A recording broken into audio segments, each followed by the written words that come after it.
कल हमने जो क्लास एंड की थी वो कहाँ पर की थी? कोई मुझे इन्फॉर्म करे ताकि हम वहीं से स्टार्ट करें। मैम 11 बजे हमारी ज्योग्राफी की क्लास है। बेटा मैंने यही कहा है कि 11 बजे आप लोगों की जियोग्राफी की क्लास है, इसलिए मैं स्टार्ट कर देती हूँ। मुझे ये बताएं ओके कल मैम। कल कहाँ पे एंड किया था? 1 मिनट मैम।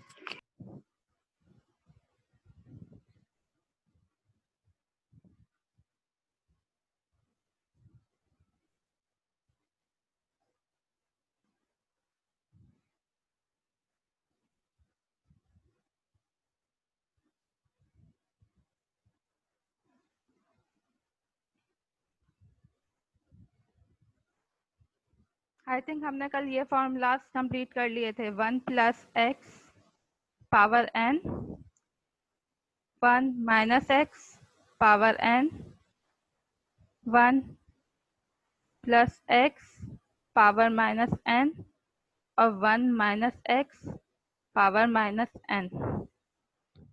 आई थिंक यहाँ तक हमने ये चार यस मैम।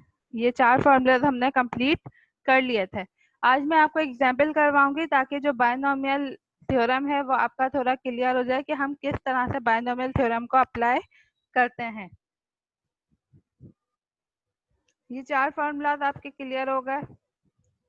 अब देखें, लेट सपोज आपके पास एक सवाल गिवन है, x प्लस वाई पावर आपके पास गिवन है 9।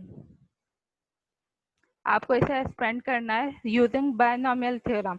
तो सबसे पहले तो आप इस स्टेटमेंट को लिखेंगे NC0 प्लस NC1 x। ठीक है। अब एक और काम आपने करना है। अगर मैंने आपको याद हो तो कहा था first term should be 1। First term को आपने एनी हाउ 1 करना है। तो अगर हम NC0 ये ओपन करने से पहले इसमें से x कॉमन ले लें या इसमें से y कॉमन ले लें तो हमारे पास एक टर्म 1 आ जाएगी, जो कि कंडीशन है। हमने यहाँ से कॉमन ले लिया x पावर 9। तो अब यहाँ जो ब्रैकेट हमारे पास बचा है वो बचा है 1 plus y upon x power 9। अब आपने क्या करना है, आपने बायनोमियल थ्योरम इस पे अप्लाई करना है, क्योंकि जो दोनों कंडीशन है वो आपकी सेटिस्फाई हो रही है। पहली टर्म आपकी 1 है और दूसरी टर्म जो न्यूमेरिकल वैल्यू होगी y upon x, it should be less than 1। Division में वैल्यू है तो डिवीजन में जो वैल्यू होगी वो आपकी लेस देन 1 होनी चाहिए, न्यूमेरिकल वैल्यू। ये दोनों कंडीशन हमारी सेटिस्फाई होनी चाहिए।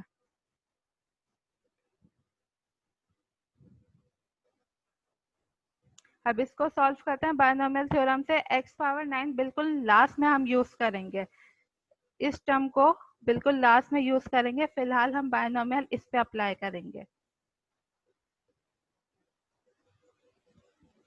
हमने यहाँ पे लिखा 1 plus Y upon x power 9 is equal to NC0 plus NC1। यहाँ पे वैल्यू आपकी x y अपॉन एक्स आएगी, क्योंकि y अपॉन एक्स हमारी बी टर्म है। जो बी टर्म होती है हम उसे लिखते जाते हैं। Plus NC2 y upon x square plus, अब क्योंकि ये 9 फाइनाइट नंबर है तो हम यहाँ पे पूरी सीरीज ओपन करेंगे 9 तक। NC3 y upon x power 3 plus NC4 y upon x power 4 plus NC5 y upon x power 5 plus NC6 y upon x power 3 plus NC7, ये 6 पावर है। NC7 y upon x power 7 plus NC8 y upon x power 8 plus N C 9 y upon x power 9। अब आप यहाँ देखें, ये जो हम n use कर रहे हैं ये हमारे सॉरी, ये जो हम n यूज कर रहे हैं, ये n की वैल्यू आपके पास सवाल में कितनी दी गई है? 9। तो जहां जहां मैंने n लिखा था अभी, वहां पे मैं आपको रिप्लेस कर दूंगी n की जगह 9। इन सारी जगह जो हमने n यूज किया है, ये n चेंज हो जाएगा किस में? 9 में।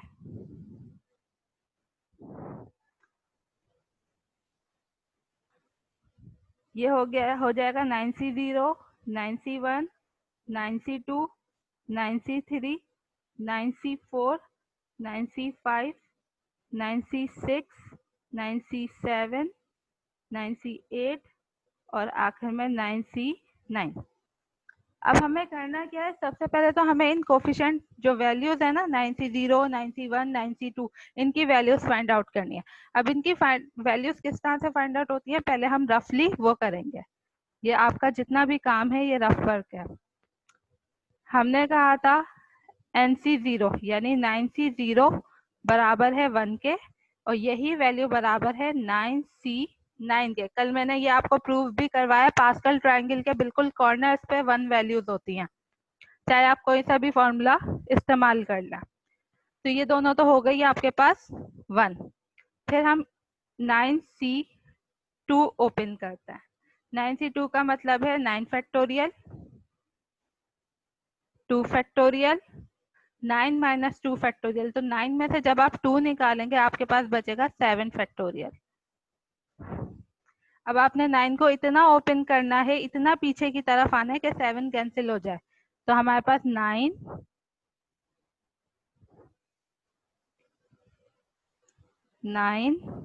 Multiply by 8 multiply by 7 factorial divided by 2 factorial 2 के बराबर है, और 7 फैक्टोरियल सेम आ जाएगा।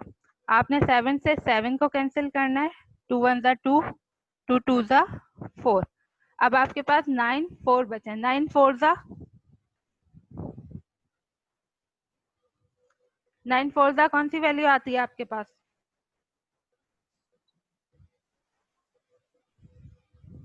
36। 36। तो ये आपके पास कोफिशिएंट आ गया किसका? 9C2 का। अच्छा, अब मैंने आपको कहा था जैसे हम फॉरवर्ड आते हैं, जो वैल्यूज हमारे पास आती हैं वही बैकवर्ड आती हैं। तो अब आप ध्यान से पीछे की तरफ देखें, अगर हमारे पास 9C9 1 है तो हमारे पास 9C8 क्या हो जाएगा? यही 36। तो इसी तरह हम साथ साथ वैल्यूज लिखते जाएंगे। अब यही वैल्यू हमारी बराबर है किसके? 9C8 के। आप चाहें तो इसे खुद इस फॉर्मूले में रख के वैल्यूज चेक कर सकते हैं।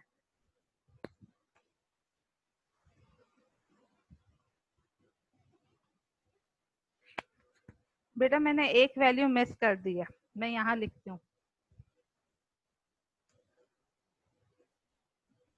ये 9C8 की वैल्यू नहीं है, ये 9C7 की वैल्यू है। ये 9C7 की वैल्यू है। यहाँ पे जो वैल्यू मैंने मिस की है वो 9C1 है। यहाँ पे आप देखें 9C1, 9C1 बराबर है 9 factorial divided by 1 factorial multiply by 8 factorial. जब आप इसे ओपन करेंगे, ऊपर 9 है, उसको हमने ओपन किया 8 फैक्टोरियल तक, नीचे आपके पास 8 फैक्टोरियल ही आ गया। 8 से 8 कैंसिल। अब जो 9 वैल्यू आई है वो 9C1 की भी है और 9C8 की भी है। क्लियर? तो हमारे पास ये वैल्यूज अभी तक कितनी आई है? 6 वैल्यूज हम निकाल चुके हैं। लास्ट वाली और फर्स्ट वाली हमेशा बराबर होती है।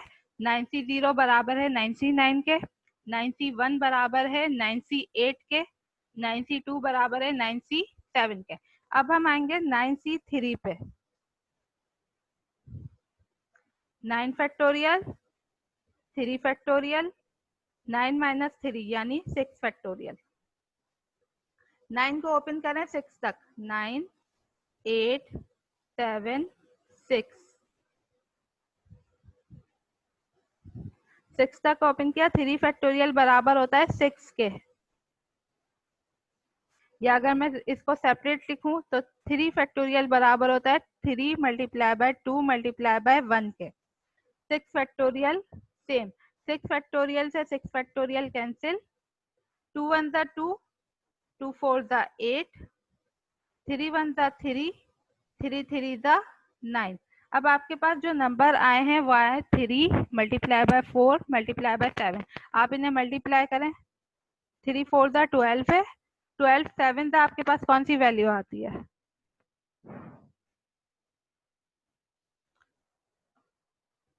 12 7 ज़ा 84। अब बताएं ये वैल्यू कौन सी वैल्यू के बराबर होगी? 9C3।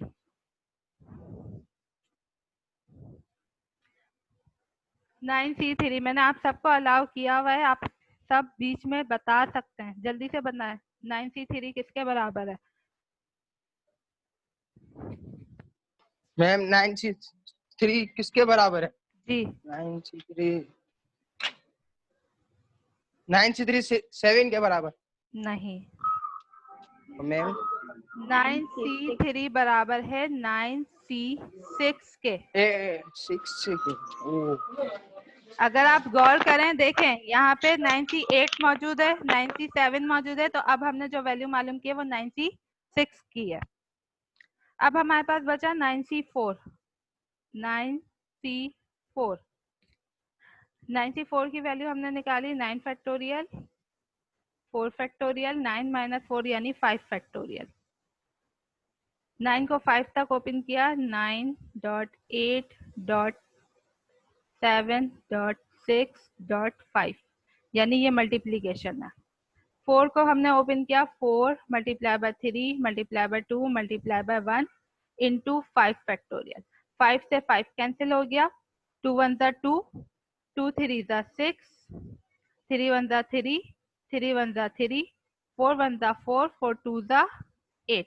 अब जो वैल्यूज आपके पास बची हैं वो बची हैं, जल्दी से मुझे मल्टीप्लाई करके बताएं। 9 multiply by 2 multiply by 7, in values को मल्टीप्लाई करें।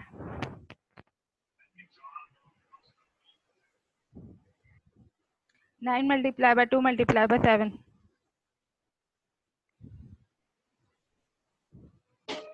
मैम आंसर आया 126। 126। Yes ma'am. ये आंसर आपके पास आ गया 126। 6। 126 ये जो वैल्यू है ये 9C5 की भी बराबर है, ठीक है। यही वैल्यू आपकी किसके बराबर है? 9C5 के। अब आपके पास ये सारे के सारे नंबर्स आ चुके हैं, ठीक है। अब ये नंबर हमें किस में पुट करना है? ये नंबर हमें इस इक्वेशन में पुट करने, इक्वेशन 1 में। इक्वेशन 1 में पुट करेंगे। देखें आपके पास सवाल है 1 plus Y upon x power 9। सबसे पहला कोफिशिएंट आया 1 प्लस सेकंड कोफिशिएंट NC1 आपके पास क्या आया है? NC1 देखें,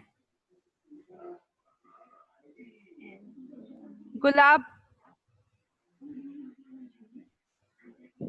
9C9।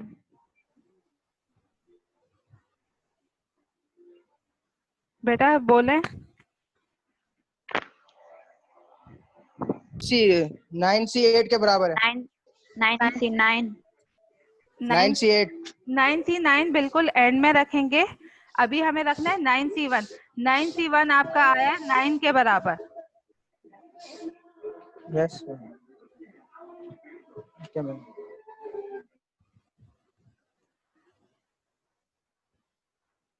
हमने ये इन वैल्यूज को रखना है इक्वेशन 1 में, तो यहाँ पे हमारे पास ये वैल्यू है 9 के बराबर। 9 के साथ हमारे पास y अपॉन एक्स है, सिंगल पावर। सेकंड जो हमारे पास नंबर आया है यानी 9C2, 9C2 किसके बराबर आया है? 36 के। अब हम ये वैल्यू रखेंगे 36y² upon x² plus third number जो हमारा है वो किसके बराबर है? NC3। NC3 है 84 के बराबर। हमने लिख दिया 84y³ डिवाइडेड बाय x³। जी गुलाब।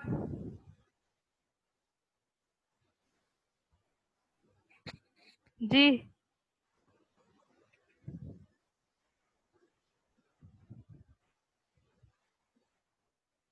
फिर उसके बाद हमारे पास NC4 किसके बराबर है?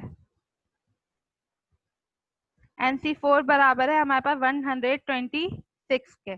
हमने लिखा 126 y⁴ divided by x⁴ plus अब यही नंबर सारे आपके उलट हो जाएंगे। अब आप बैकवर्ड से शुरू करेंगे।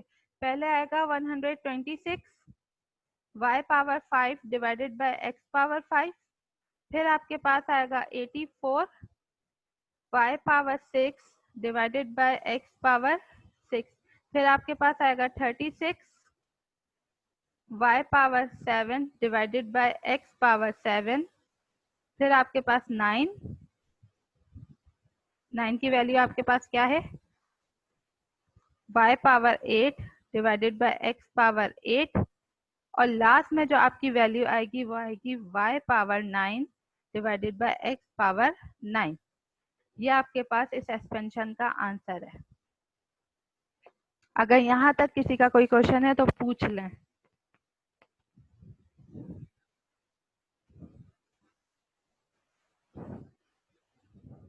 श्रीनेता शेख, रोल नंबर 97।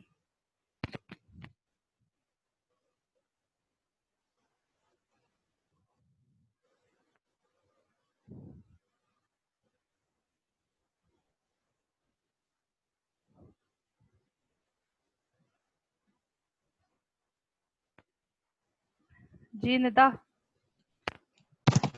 मैं लेट से कनेक्ट हुई थी तो मैम मुझे फर्स्ट वाला बिल्कुल समझ नहीं आया।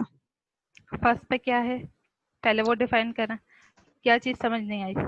जब मैम जहाँ से आपने स्टार्ट किया था ना वहाँ से ही, क्योंकि मैं कनेक्ट लेट हुई थी ना मैम। बेटा आप कनेक्ट लेट हो, आपने कल की क्लास ली थी ना। कल जो हमने एक्सपेंशन का फॉर्मूला लिखा यस था मैम। वो फॉर्मूला आज हमने यूज किया है एग्जाम्पल यस। में। अच्छा अच्छा। ठीक है। और तो दूसरा मैम तो कल हमने 1+x(n) लिया था ना, आज हमने 9 लिया है। हाँ तो n की वैल्यू ली है बस 9, उसके अलावा आपने कुछ नहीं अच्छा किया। अच्छा। दूसरा एक चीज अभी ये आंसर नहीं आया, यहाँ पे हमें एक चीज जो हम भूल गए, यस मैम। यहाँ हमें मल्टीप्लाई भी तो करवाना है x को, जो हमारी फर्स्ट इक्वेशन थी। तो आप क्या करेंगे, आप यहाँ पे लिखेंगे x⁹ आपने जो कॉमन लिया था वो अब आपने सारी टर्म्स से मल्टीप्लाई भी करवाना है, क्योंकि असल सवाल तो हमारा अच्छा। ये था। तो अब जब आप इन्हें सारे नंबर से मल्टीप्लाई करेंगे x9 जब इस 1 से मल्टीप्लाई होगा तो आपके पास आ जाएगा x⁹ जब x9 सेकंड टर्म से मल्टीप्लाई होगा, देखें एक x से एक x कैंसिल हो जाएगा। जैसे आपके पास वैल्यू है 9, ये x ऊपर मल्टीप्लाई हो गया और नीचे आपके पास एक x मौजूद है। ये दो x एक दूसरे से कैंसिल आउट हो जाएंगे, तो यहाँ पे 9 की जगह x की कौन सी पावर बचेगी? 8। और मैंने बायनोमियल थ्योरम में कल आपको बताया था एक पावर हमारे पास डिक्रीज होती है तो दूसरी पावर हमारे पास इंक्रीज होती है। अब x डिक्रीज होता जाएगा और n इंक्रीज होता जाएगा, सॉरी y इंक्रीज होता जाएगा। यहाँ पे हो गया 36 y²। अब x की दो पावर कैंसिल हो गई हैं तो यहाँ पे बचेगी 7 प्लस 84 y3 रहेगा और x की पावर हो जाएगी 6। y की पावर इंक्रीज होगी और x की पावर डिक्रीज होगी। इसी तरह से अब हमारे पास आगे जो टर्म्स है, मैं पहले टर्म्स देख लूं टर्म्स है कौन सी। 84 तक मैंने लिखा है 126 है, ठीक है।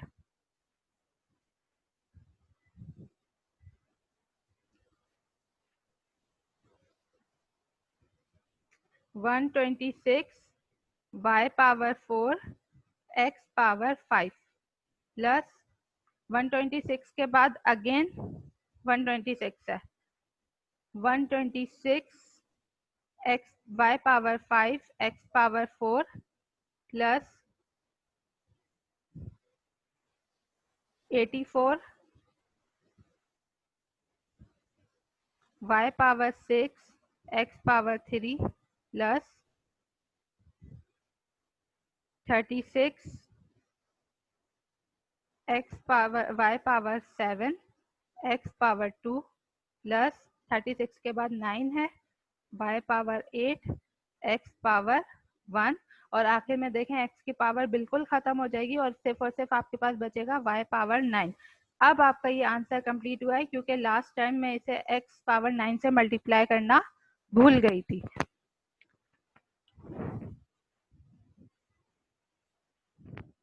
अब इसी तरह से देखें दूसरी एग्जाम्पल्स हमारे पास है बायनोमियल थ्योरम की और वो एग्जाम्पल हम कंसीडर करते हैं, लेकिन अभी आप लोगों की जियोग्राफी की क्लास है तो मैं कोशिश करके कल आप लोगों की एक और मीटिंग रखूंगी ताकि बायनोमियल थ्योरम और उसकी एग्जाम्पल्स आपकी क्लियर हो जाएं।